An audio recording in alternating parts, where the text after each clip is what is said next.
What's up, guys, and welcome back. This is Alex from Beyond the Void Horror Podcast, and today we're going to be bringing you a heavy dose of Voidception. That's right, we're going to be doing a spoiler-free review of the highly anticipated practical effects nightmare known as The Void. What the fuck?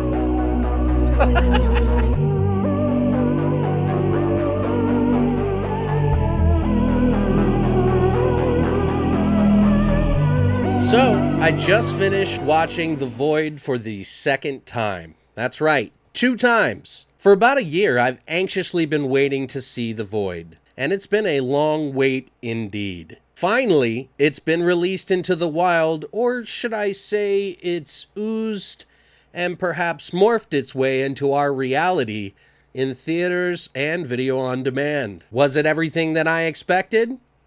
We're about to find out. First off, the film was directed and written by Jeremy Gillespie and Steven Kostanski, who are best known for the Astron 6 Collective and who have brought us films like Manborg, Father's Day, and one of my favorites from the ABCs of Death 2, Champions of Zorb.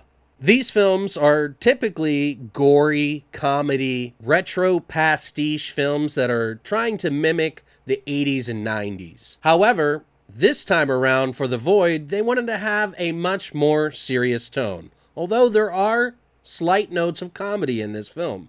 Also, they're not known for just these movies. They actually have done a lot of work on design and effects for movies like Pacific Rim, RoboCop, and NBC's Hannibal. This movie has been waiting to be released for over a year now, and a lot of people have been anticipating it. In fact, about a year ago on Indiegogo, they tried to raise funds for the practical effects that you see in the movie now. In that campaign, they showed some of the best test footage I've seen. I was blown away. It harkens back to a time when practical effects ruled the horror film screen. They compared the practical effects work that they wanted to do to movies like John Carpenter's The Thing, Cronenberg's The Fly, The Blob, 1988, all of which are great practical effects films. The story revolves around Daniel Carter, played by Aaron Poole. He stumbles upon a man that falls out of the woods, blood-soaked and confused. So when he takes him to a local hospital that's highly understaffed, things start to shift reality and people, patients, and everyone start to morph into creatures. You may also recognize Aaron Poole from a movie called The Conspiracy that came out in 2012. Also, Kathleen Monroe plays Allison, who has a connection to Officer Carter. Kenneth Welsh from The Exorcism of Emily Rose plays the hospital doctor. Art Hindle also comes back to the screen from movies like The Brood, Invasion of the Body Snatchers, as Mitchell to play the state cop. Daniel Fathers of Orphan Black comes to join as the mysterious man, and many, many more. The film did a damn good job of making you wonder what the hell is going on. Or was it hell? It also doesn't waste too much time killing off some of the cast. Then it drops you in a hospital, which seems to be the main battleground for all the weird, nightmarish shit that the Void is going to throw at you. And believe me, it does. It's genuinely creepy, and it has a great overall tone to it. In fact, the cast does a really good job of pulling us through the catacombs of madness. I found the score music in this to be amazing. And I think that Blitz Berlin, Joseph Murray, Menelon Music, and Lodovic Voss, I think they did an amazing job of adding the music to the movie because it really adds an element of tension that I think the film would have been a loss without. There are very few movies that give you that body buzz, and aside from the beautifully bloody visual aesthetic, I think that this movie wouldn't have hit as hard as it did without the music. Speaking of visual aesthetics, gorehounds, my God.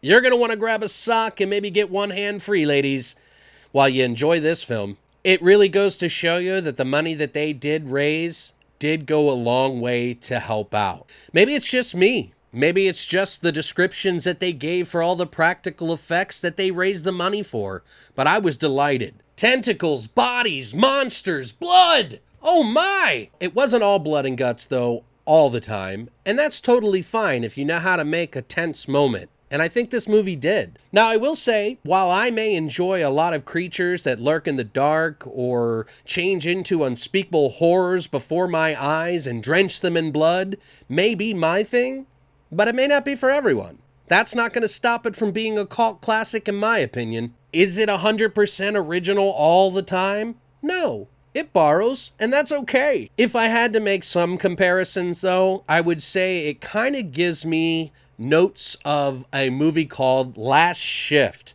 which came out in 2014 about a cop that watches over a police station that's getting closed down and all kinds of crazy shit happens. Kind of reminds me of that. And if you haven't seen that, by the way, check it out. I definitely get elements of creature effects from The Thing, some of the tension and weirdness of Baskin. I even get a little bit of Hellraiser, Event Horizon, and even Phantasm, which all, of course, are practical effects beauties.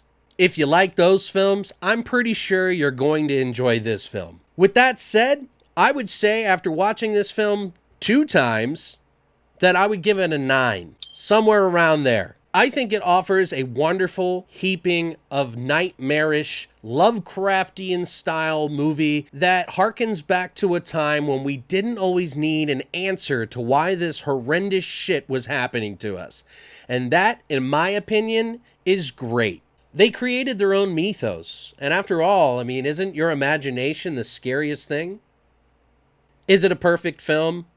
No. But it's a damn fine one, especially with what they had for a budget.